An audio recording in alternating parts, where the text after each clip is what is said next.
This podcast is brought to you by OSPE, the Ontario Society of Professional Engineers, the advocacy body for professional engineers and the engineering community in Ontario.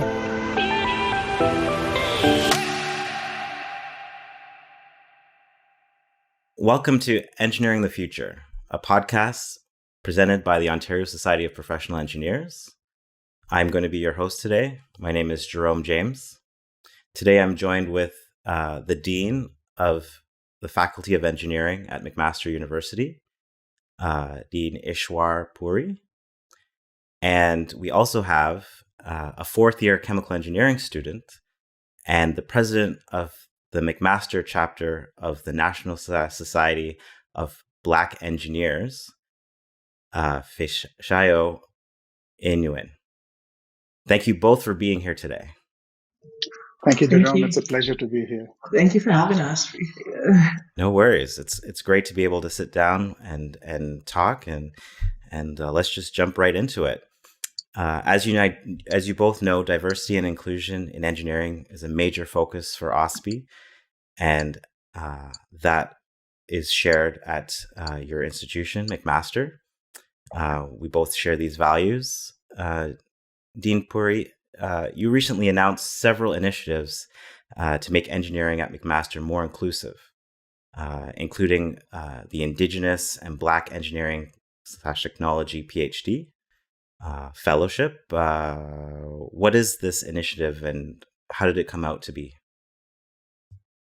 I think it's important that when we look at injustice, or when we look at historical efforts to not provide opportunities to certain populations, what we call systemic racism or systemic misogyny nowadays, it's very important to have very thoughtful ways of addressing these circumstances. The Indigenous and Black Engineering and Technology Fellowships are a result of that. At McMaster Engineering, we've had an effort to address the entire arc of the development of an engineer. So, for instance, we are developing outreach activities for populations that have been historically marginalized. We want to bring students into first-year engineering. We would like to support them and then ensure that they graduate. And after they graduate, we want them to provide them with opportunities to go on to advanced degrees such as the PhD, and then also have some PhDs become role models as faculty members. And so at McMaster, Faye will describe an effort that she has spearheaded to establish a scholarship for Black undergraduate students. We have fellowships now for PhD students who are Indigenous or Black. And we're also engaging in Black cohort hire to address marginalization, the fact that we have few Black faculty members. And so it's that whole arc. In that arc, the Indigenous Black and Engineering Technology Fellowships fit in because they provide opportunities for Indigenous and Black scholars to become PhD students and contribute to Canada and also further the aspirations that they have and of their communities. This is a collaborative effort of 6 Ontario institutions, started at the University of Waterloo through my colleague, Dean Mary Wells. And the engineering deans community is remarkably collaborative. We came together very rapidly. We established these fellowships, and we are now talking to federal agencies. So one of the federal agencies that we are talking to, thanks to my colleague Chris Yip, Dean of Engineering at U of T, is to provide these students with internship opportunities with university through the MyTax program. Mm-hmm. So I think addressing historical marginalization is an arc of development all the way from youth through PhDs and professors and other researchers and supporting them. And it's like a jigsaw puzzle where you have to figure out how to fit in the pieces of the puzzle and not just focus on one thing that will increase numerical representation, but have a supportive arc that will go throughout the career of an individual. Very interesting. Sounds like many years in the making. You've established this community of deans in Ontario. It's very interesting. Do you see any support outside of the faculty at McMaster? What else is happening as in the McMaster community as a whole to address systemic racism and marginalization on campus?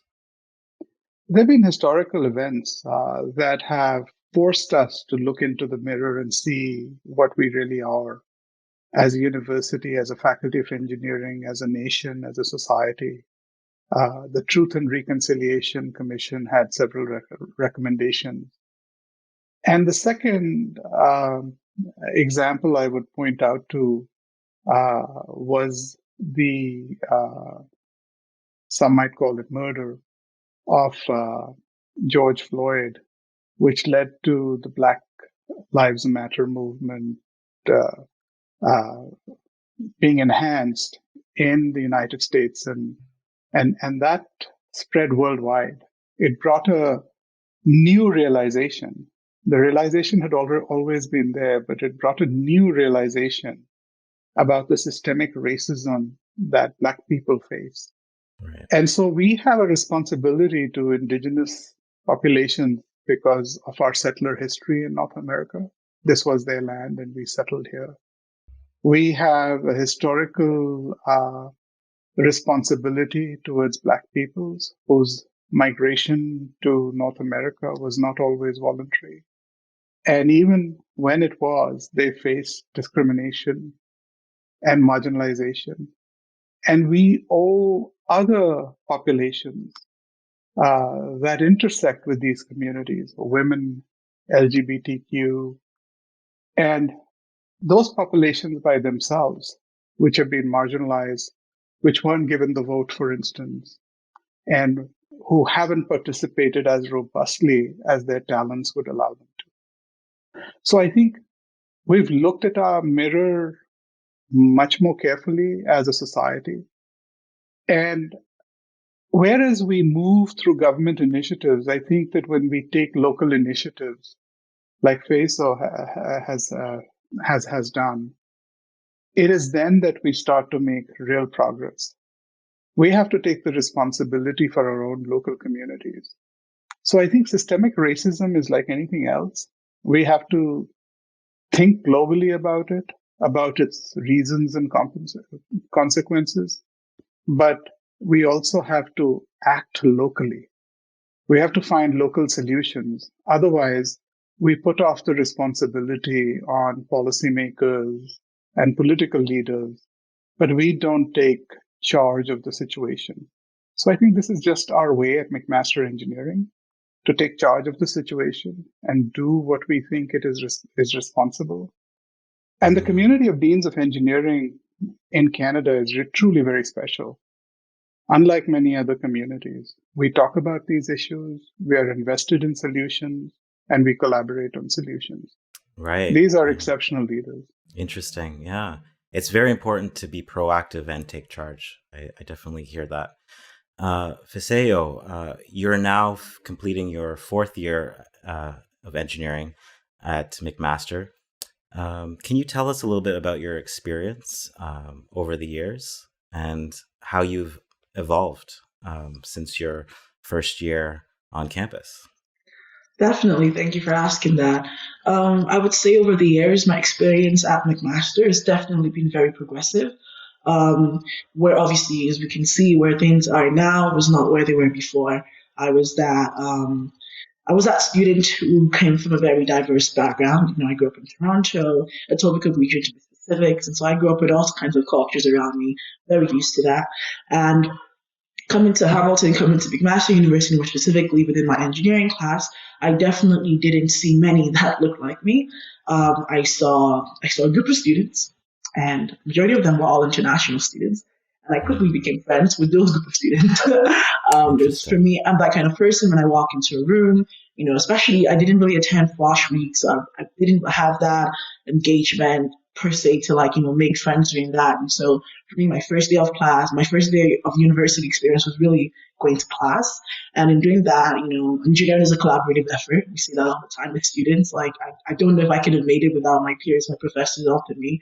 And so looking for that, peers to support me in that, I quickly, again, I look for the people who are kind of look like me. I find it's easier for me to be able to relate. I'm not saying that I'm not going to go make friends with someone that doesn't. That's not what I'm saying. But I'm just saying for the first interaction, at least the icebreaker, I find it more comfortable for me to go to within a group of people that I feel comfortable with. And feel like I share similar experiences with, similar cultures with, and that's what it was for me. So I quickly became friends with those friends. And throughout our journey, I would say that there has been an improvement over the years, getting involved with McMaster University. So I got involved beyond Faculty of Engineering. I work with the Student Success Center. I helped out with Welcome Week. I met students that were, every year I was that person who was giving out green wristbands to every single first year that was coming on campus. I love getting to meet new students. And within that, whenever I would see, a Black student come in, especially if it was a Black girl coming into engineering, I would never forget, there's a student called Laura, and coming in, I believe her name is Laura. She won the TD Scholarship for engineering. So she was basically coming into Eng. We had a scholarship. She was really known within the faculty of engineering. And when I saw her, my instant reaction to her was, wow, I'm so happy that you're here. I do not know what made me say that. I did not know who this girl was. I just knew that she was a Black student. I knew that she was coming into engineering, and instantly it won my heart. No, I didn't have anything to benefit from her. I'm just another student like myself, not even in the same program, not in the same year. And those are the kind of things that I've seen over the years, the increased number of students that we have coming in, not just the Faculty of Engineering, but to McMaster as a whole. And the reason why I say progressive is because, again, it shows that, the advocacy that students have been doing on campus has been heard. It means that the work that I've been putting in with NSBE and speaking on behalf of students, the work like my other peers who are not even within the Faculty of Engineering, whether it's like Africans, whether it's the other Black clubs, the law aspiring Black students, whether it's the Black aspiring physicians, those clubs and your Black clubs on campus and the student advocacy that happens around McMaster University, it shows us that progress is being made. It has been slow. There are times that I did feel like, nobody was listening. There were times like that, but I would definitely say overall, it's been a very progressive experience. Right. And you don't need to apologize for, feeling that sense of community or camaraderie, to see that, because you understand the struggle and the effort it took. It's really nice to be able to appreciate someone else going through the same motions and making it and getting to that same level that you were able to get to. I can definitely appreciate that, and that sense of being proud. You don't know why, but you are. What was that spark that inspired you to pursue engineering in the first place? I think for me, it came down to, one, I like math. I like math. Apart from liking math, I also like chemistry, so I figured chemical engineering. Well, all in all, the idea of what engineering was introduced to me because I had family members. I came from a typical Nigerian family, so I grew up around lawyers, doctors, nurses, scientists, researchers, engineers. I grew up around that, and so that's something that I've always wanted. I wouldn't say always wanted. We know that this is typical for that type of, you said Nigerian, right? Most of society doesn't realize that the work ethic that comes out of Nigerian households, and it's nice to be able to share that story and make sure that people realize and understand that diverse backgrounds, you can get some really professional pedigree out of that lineage. So it's very interesting, and it's important to share your story in that regard. Definitely. as a president of McMaster's chapter of the National Society of Black Engineers, you recently launched a scholarship for Black students. Can you tell us more about that? Yes, we recently launched a scholarship that has been my what's that word that I usually hear people used to describe when things happen and they're shocked by it or they feel proud. My joy and probably one of the most important things or the most important thing to me that I've done within my academic journey at McMaster University, I must say that this scholarship came with years of advocacy. It wasn't solely by my efforts or the efforts of the current team. It was efforts of students that have been part of NSBE for many years, going all the way back to when NSBE was founded, the year 2010, from our founding members to the previous executives that have always wanted this. It was quite interesting when I remember speaking to a former exec, and I'm like, I think we should start a scholarship. And they're like, yeah, we actually thought about that as well, but, it wasn't possible. And then I speak with the other ones above them, and it's like, yeah, we also thought about that, but it wasn't possible. And so it was quite, it was a very joyous, moment when, through the meetings, when Dr. Puri mentioned when the Black Lives Matter movement, brought so much awareness last year. And I remember, sending in letters to the faculty, not really expecting, I don't know what I expected. I just know that they reached out and I said, well, this is how I feel and this is what I want. I didn't know whether or not it was going to be given to us. I was hopeful, but I didn't really know what would come out of that. And so for me, it was definitely a very joyous moment when all this came about and through the meetings and creating the fundraising page. And I think that's when it really hit us when we saw the money going up and up. It's like, wow, right? We're making, wow, this is actually real, unbelievable. McMaster Faculty of Engineering is doing this. And I think that was the feeling that, all the previous, we even made like a president group chat because of that. I'm talking with people that, left McMaster 10 years ago and they're in the chat as well. Like, oh my God, like we actually have this. Is unbelievable. Mm-hmm. And so I think it's a very joyous moment the community felt. And we're not excited solely because of, this is it and this is all we have to do. We're excited because it's like, wow, a change is happening. Like, we feel heard, we feel seen, and we feel understood. And I think that is the most important thing that the scholarship brings. It brings, right. It shows. Yeah. Sorry, I wanted to elaborate on that a little bit. Yeah. If you could step back a bit and look at it and from a more of a macro level, up above you personally, why is it important for Black youth to see themselves in engineering? We hope you're enjoying this episode so far. At OSBE, we're here for you, making sure government, media, and the public are listening to the voice of engineers. You can learn more at osbe.on.ca. It's important because you cannot be what you cannot see. Again, I saw engineering was very much possible because I saw it was being done. I had my cousins that would go in co-op and they would have to live in my house. It was very much a reality. Like for me, it was like, well, engineering is like, you study hard, it's not, if they could do it, I can do it. And that was kind of the perception that I have, even, what I'm currently being in uni at. I think what allowed me to persevere and continue, because it's like I always say, it's not like a baby food. It wasn't a walk in the park for me. It was very challenging. Was because, there was examples being set, professors I would go to that would tell me, to keep on going. And so it cannot be what you cannot see. And I think, for a lot of Black youth growing up, I understood that I came from, the Nigerian family, whatever, but a lot of students didn't see themselves. Engineering was always looked at to be the white man's job. It was literally a statement that I heard a student use in high school, the white man's job. But it's not like a man do that. Like, what is that? Like, it's not. It didn't seem real, and I think for us, having Black youth, it's really nice. It's showing that this is a career path that it's not as ambiguous as at times it sounds or it seems at times to a lot of students. It is very much a reality. It is a prestigious job. I think being an engineer is one of the most important careers in the world. People say medical medicine is, but I might be biased. I think engineering is just as important.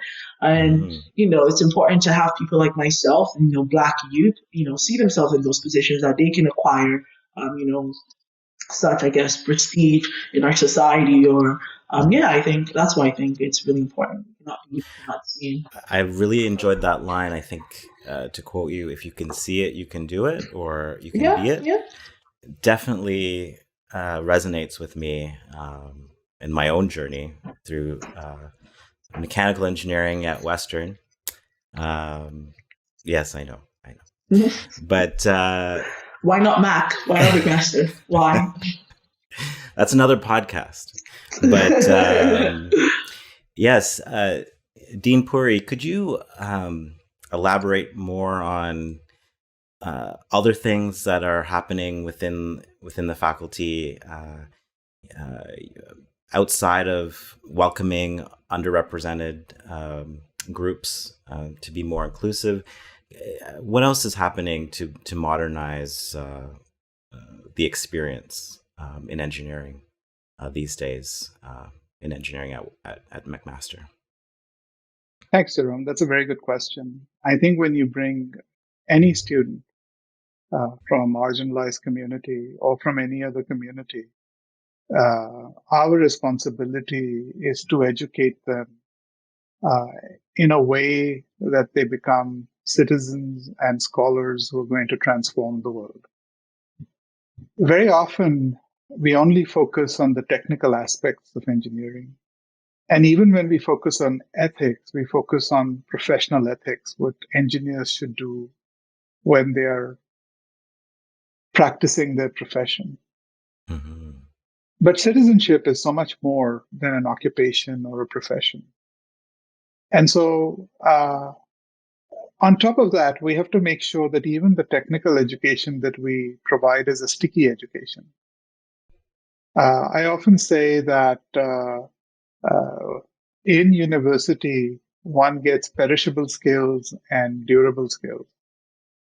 The durable skills are the ones you remember. And the durable skills come through teamwork, through projects, through extracurricular activities. You remember them. You remember how to be empathetic. You remember how to work in a team. You learn that. You learn EQ, the importance of ethics when working with others. The perishable skills are the ones that if you don't use them, you lose them.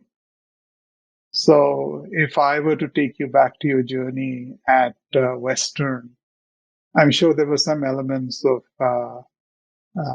higher algebra and higher calculus that you might have forgotten if you didn't use them on a regular basis. So that if you were given an assessment today, you wouldn't do very well.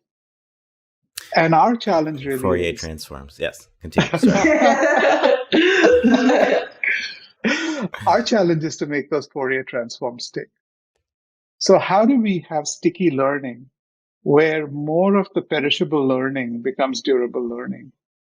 And what we've embarked upon is at McMaster in the Faculty of Engineering is an audacious transformation of our curriculum. Now, when students come in and take engineering classes in their first year, they don't take separate classes. Previously, they would take, when Faye came in, she took 4 engineering classes, but our students currently don't. All those 4 engineering classes have been integrated into one 13-credit class, which starts in September and ends in April. Wow, and we spiral all the material from the 4 classes throughout the curriculum. Because when you do a project, it's not as though you are looking at math in isolation and you're looking at design in isolation and computing in isolation. A project is an integrated problem, which means that we have to integrate learning as well. And so what we've done is that there are very few lectures now. We sprinkle lectures, but when students come in, they essentially conduct 5 projects, 1 very small project and 4 bigger projects that become increasingly complex as they go through the academic year. And through the complexity of those projects, they learn the material sticks, they learn how to inquire, they learn how to seek knowledge, they know how to apply knowledge, and they work in teams of 4 or 5, and those teams change as they go from project to project. And we have EDI principles in those projects. So women have always been historically underrepresented in engineering in North America. So we ensure that a team of 4 or 5 will not have just a single woman, but that there will be, so that they don't feel marginalized, right? They don't become just the note takers or bring the, coffee to meetings and so on, or even in virtual space. They're not marginalized and set aside. So the point being that you have to think about a curriculum, which we have, but you also have to think about ways of delivering it, which goes beyond the standard call and recall kind of method of teaching. You tell somebody something and then you ask them to recall it and then you assess them. Right. But you have no idea if they can apply it, right? So we go beyond call and recall and its application. This has never been done ever before anywhere in the world. Is there ways to, sorry, not to cut you off. Is there ways to benchmark the usefulness, changing minds, improved scores in certain areas? How do we quantify the results and the impact? So the first benchmark that we have is that we a couple of years ago we conducted a study of a pilot of students that went through integrated learning with students who went through learning in the 4 separate units that I spoke about earlier. And what we found was that in each of those cases, when we assessed their learning, the students who went through integrated project-based learning did as well or better. And in most instances, better. They performed better on their assessments. And we're thinking we gave them sticky learning that they can carry forward. Many of those students, when this experiment started about 5 years ago, have now gone on, although they have not graduated, to found their own startups, for instance. Oh, wow. So the competencies that we are trying to give through our transformation, which we call the pivot, because not only are we asking the students to pivot and to think about pivoting in the future as complex problems such as the pandemic, climate change, and all beset us with more urgency. The faculty members, as instructors, as educators, we have to pivot ourselves. And so the pivot gives 5 competencies to students. We teach them how to integrate disciplines and solve problems. We ask them to be creative and design solutions. We ask them to work in multicultural teams so that they value diversity. Mm-hmm. And we ask them to be citizens of the world, but to act locally, to think global, act local. And we also teach them, and they learn, that it's very important to be innovative, but that every innovative solution has to have a business case. Otherwise, it will never be applied. Absolutely. And so once you impart these competencies to students, I think that their outcomes over the next 10, 20 years are going to be awesome. I know you missed the opportunity to come to Mac, but if you have children, nephews, nieces, cousins, you might want to encourage them to do so. Absolutely. No, it sounds like you guys are the next, and the horizons are bright for Mac graduates for sure.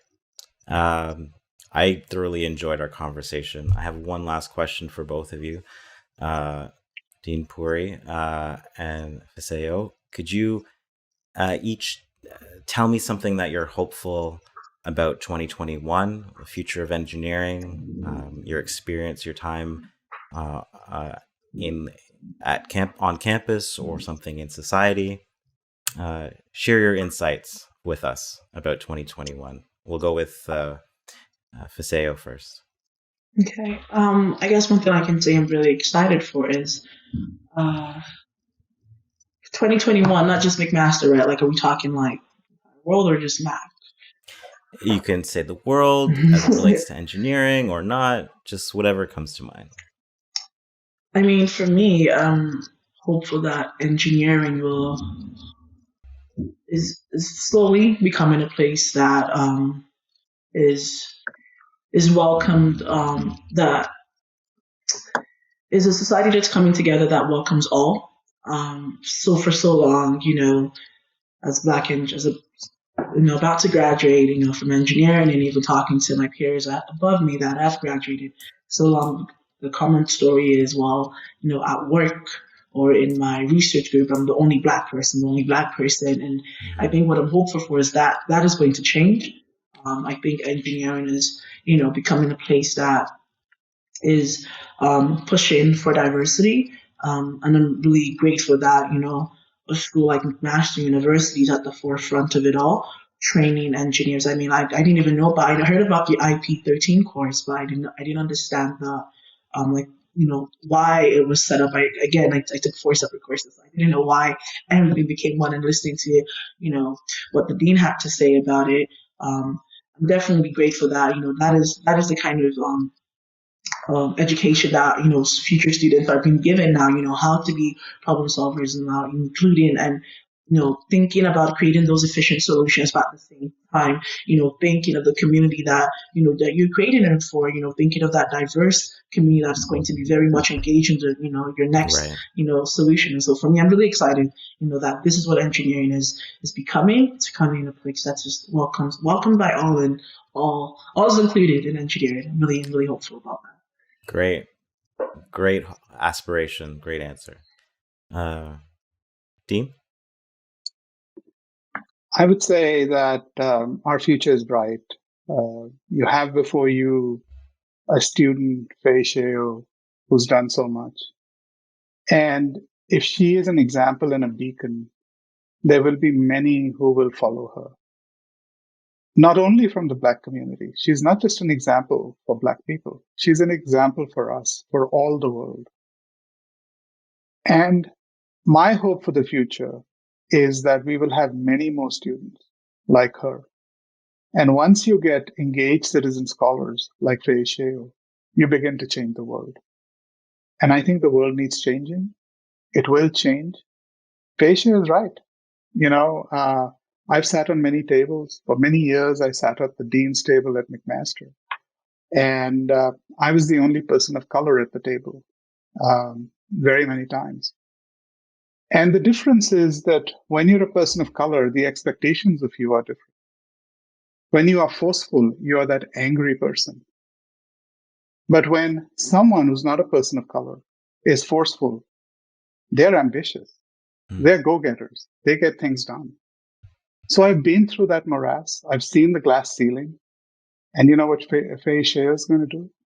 She's going to break that glass ceiling for very many of us, for our children, our grandchildren, our nieces, nephews. And when I see her, I see the future, and our future is bright. Thank you so much for sharing your thoughts on all the topics that we covered today. They're so important, especially now as we're going through Black History Month and a renewed awareness of marginalized people of color. Thank you so much for taking the time to join us today for this podcast. Jerome, thank you very much. You've been an exceptional host. Thank you. Thank you very much. Thank you for having us. Cheers. From all of us at OSPE, the Ontario Society of Professional Engineers, thanks for listening. Please be sure to subscribe so you don't miss an episode.